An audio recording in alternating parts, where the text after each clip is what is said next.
Hey guys, it's Steve with TNT. Just wanted to show you this sweet 2002 Ford F250 that was recently restored, basically off a frame-off restoration. And it has the 7.3 diesel, but our customer came to us and wanted the maximum heat rejection for interior protection and keeping things cooler. So we did our i3 Plus, which is our multi-layer ceramic top level. It blocks about 99% infrared heat.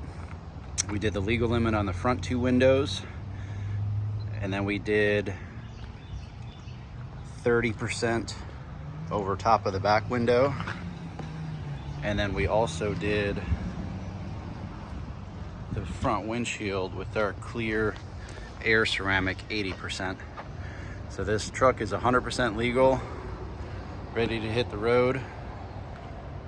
You don't see much of these two-door standard cab long bed 7.3 diesels. It's an incredible truck. So just wanted to show you that. Thank you.